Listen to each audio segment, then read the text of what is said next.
लेकिन आपकी बात में थोड़ा सा जो एक पॉजिटिव चीज़ ये है कि 2020 के इलेक्शन में ऐसा देखा गया था कि चिराग पासवान अकेले चले गए थे और एक पार्टी के खिलाफ अकेले चले गए थे। तो ये एक अनूठा प्रयोग था। अकेले चलेंगे लेकिन एक ही पार्टी के खिलाफ अकेले चलेंगे।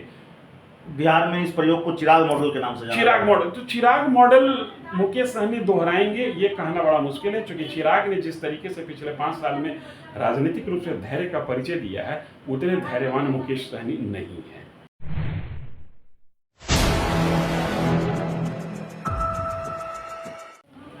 नमस्कार, आप देख रहे हैं 4 PM बिहार और मैं हूं अभिषेक मिश्रा। मुकेश सहनी जिन्होंने अपने पत्ते नहीं खोले हैं कि वो किस गठबंधन में जाएंगे, निषाद आरक्षण यात्रा उन्होंने शुरू की है और मुकेश सहनी ने ऐलान किया है, जो पोस्टर और बैनर पटना में दिखाई दिए उनकी पार्टी की तरफ से, कि आरक्षण नहीं तो गठबंधन नहीं। और वैसे उन्होंने कुछ समय भी लिया है नवंबर तक, और उसके बाद वो शायद ऐलान करेंगे कि वो किस गठबंधन में जा रहे हैं। सवाल यह है कि मुकेश सहनी अभी तक एकला चलो की राह पर चलते दिखाई दे रहे हैं। अगर मुकेश सहनी अकेले चले, अगर मगर का सवाल है, लेकिन अगर किसी गठबंधन में नहीं गए तो मुकेश सहनी किसके दोस्त साबित होंगे, किसके दुश्मन साबित होंगे, इसको समझने की कोशिश करेंगे। हमारे साथ बिहार के जाने माने पत्रकार धीरेन्द्र सर हैं। मुकेश सहनी का जो रुख अभी नजर आ रहा है, वो अकेले चलने की राह पर है। वो कई बार महागठबंधन के नेताओं को भी सुना देते हैं, हालांकि थोड़े सॉफ्ट है महागठबंधन को लेकर। बीजेपी को तो खूब सुना रहे हैं, जहां के बारे में ये चर्चा थी कि वो एनडीए का हिस्सा हो सकते हैं, एनडीए में शामिल हो सकते हैं। अगर अकेले चलें, भाजपा के लिए मुसीबत साबित होंगे, भाजपा की टेंशन बढ़ाएंगे। मुकेश सहनी के पास इतनी ताकत नहीं है कि वो अकेले चले। जातिगत राजनीति करने वाले या जाति आधारित राजनीति करने वाले किसी भी पॉलिटिकल पार्टी के पास कहीं भी इतनी ताकत नहीं है कि वो अकेले चले। दरअसल मुकेश सहनी ने जो कुछ भी किया है और जो वो करने जा रहे हैं, आरक्षण का डिमांड और आरक्षण को लेकर जो वो एक यात्रा निकालने जा रहे हैं, ये एक तरीके का प्रेशर पॉलिटिक्स है, या ये कहिए कि बार्गेनिंग कैपेसिटी बढ़ाने की कवायद है कि लोग हमको नोटिस करें। मुकेश सहनी अकेले चलेंगे ये तो संभव मुझे नहीं दिखता है, लेकिन आपकी बात में थोड़ा सा जो एक पॉजिटिव चीज़ ये है कि 2020 के इलेक्शन में ऐसा देखा गया था कि चिराग पासवान अकेले चले गए थे और एक पार्टी के खिलाफ अकेले चले गए थे। तो ये एक अनूठा प्रयोग था। अकेले चलेंगे लेकिन एक ही पार्टी के खिलाफ अकेले चलेंगे। बिहार में इस प्रयोग को चिराग मॉडल के नाम से जाना चिराग मॉडल, तो चिराग मॉडल मुकेश सहनी दोहराएंगे ये कहना बड़ा मुश्किल है, क्योंकि चिराग ने जिस तरीके से पिछले 5 साल में राजनीतिक रूप से धैर्य का परिचय दिया है, उतने धैर्यवान मुकेश सहनी नहीं है। दूसरी बात यह है कि मुकेश सहनी का मतदाता और चिराग पासवान के मतदाता में फर्क है। मुकेश सहनी का मतदाता आर्थिक रूप से समृद्ध है, मुकेश सहनी का मतदाता राजनीतिक रूप से जागरूक है।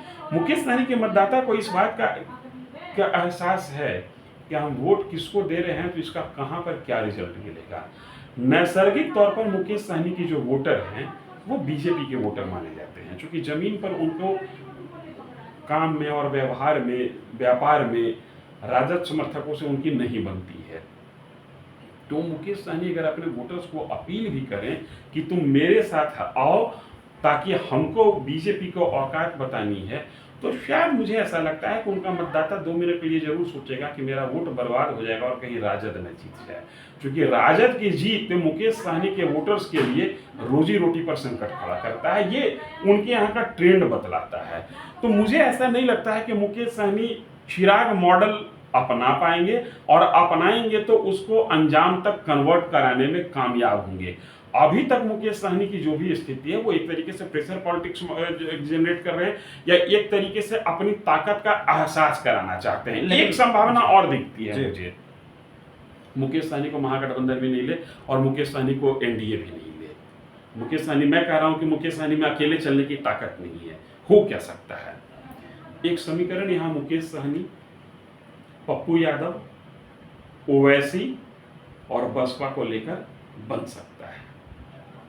ये एक समीकरण बनाया जा सकता है, और जो आज अपनी शक्ति का प्रदर्शन कर रहा है वो प्रदर्शन उस अलायंस में भी उसके लिए कामयाब रहेगा। इसलिए कामयाब रहेगा कि जो जितनी ताकत के साथ वहां पर मौजूद रहेगा उतनी ही सीट शेयरिंग की संभावना उसकी बढ़ेगी। तो मुकेश सहनी के लिए अगर जो कोई फ्यूचर में पॉलिटिक्स का एक पॉजिटिव एस्पेक्ट मुझे दिखता है तो वो ये दिखता है कि बिहार में एक और गठबंधन का निर्माण होगा। पप्पू यादव को भी कोई नहीं पूछ रहा है, आप ध्यान दीजिएगा। ओवैसी की पार्टी अलग थलग पड़ी हुई है, जबकि ओवैसी की पार्टी विधानसभा के चुनाव में उपेंद्र कुशवाहा के साथ समझौता कर चुकी है, बसपा से ओवैसी समझौता कर चुके हैं। तो ये जो छोटे छोटे पार्टियां हैं जिनका कुछ एक सेक्शन में, कुछ एक बिहार के पॉकेट्स में कुछ एक प्रभाव है, ये लोग मिलकर आपस में एक गठबंधन बना सकते हैं।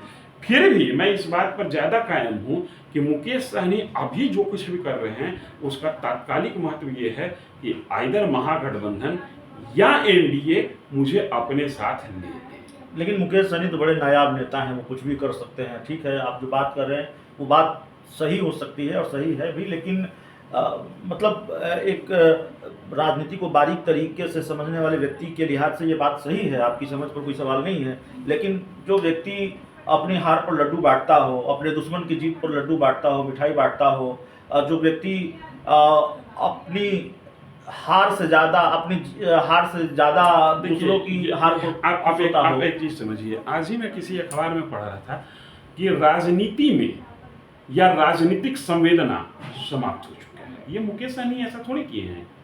नेशनल लेवल पर देखा गया, बंगाल में बीजेपी हार गई, कांग्रेस का सफाया हो गया, लेकिन कांग्रेस खुश रही। पंजाब से कांग्रेस का सुपड़ा साफ हो गया, कांग्रेस के हाथ में सरकार थी, उसके हाथ से सरकार चली गई, लेकिन कांग्रेस खुश है।